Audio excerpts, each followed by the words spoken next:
வணக்கம் ஃப்ரெண்ட்ஸ், நான் இன்ஜினியர் ஜெய்சன் ராஜா. ஸோ நம்ம எப்போவுமே சைட் விசிட்டுக்கு போகிற மாதிரி இன்னைக்கு ஒரு சைட்டுக்கு வந்திருந்தேன். ஸோ இந்த சைட்டில் ஒரு நெகிழ்ச்சியான சம்பவம் எனக்கு ஒன்று நடந்துச்சு. ஸோ என்னன்னு நான் இப்போ உங்களுக்கு காமிக்கிறேன். ஸோ என்ன நெகிழ்ச்சியான சம்பவம்னு சொல்லி இந்த பானையை காமிக்கிறேன்னு நினைக்கிறீங்களா?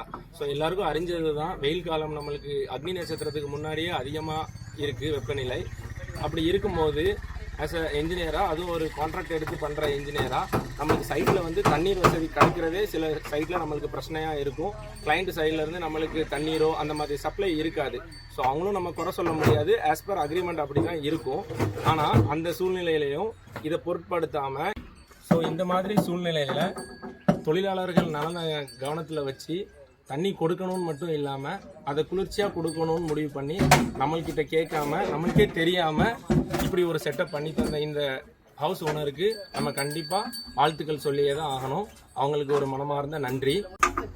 ஸோ என்னோட 8 வருஷம் இன்ஜினியரிங் ஒர்க்கில் நான் கூட இப்படி யோசித்தது கிடையாது. தண்ணீர் கிடைக்க பண்ணுவேன், ஆனால் இந்த மாதிரி ஒரு திங்கிங் எனக்கு வந்தது கிடையாது. ஸோ இதற்கு அப்புறம் இனி வரப்போகிற வெயில் காலம் மட்டும் இல்லாமல், ஸோ எல்லா நேரத்துலையுமே தொழிலாளர்களுக்கு இந்த சைட்டில் மட்டும் இல்லாமல் என்னோட எல்லா சைட்லேயுமே இப்படி தண்ணீர் குளிர்ச்சியாக கொடுக்கறதுக்கு நான் ட்ரை பண்ணுறேன். நீங்களும் உங்களுக்கு வீட்டு வேலைகள் நடந்துட்டு இருந்ததுன்னா உங்களோட தொழிலாளர்களுக்கு இந்த கோடை காலத்தில் இந்த மாதிரி ஒரு செட்டப் பண்ணி கொடுத்தீங்கன்னா அவர்கள் மிகவும் நல்லதாக இருக்கும். ஸோ கண்டிப்பான முறையில் ட்ரை பண்ணுங்கள். இந்த செட்டப்பை நம்மளுக்கு பண்ணி கொடுத்த இந்த ஹவுஸ் ஓனருக்கு மனமார்ந்த நன்றி.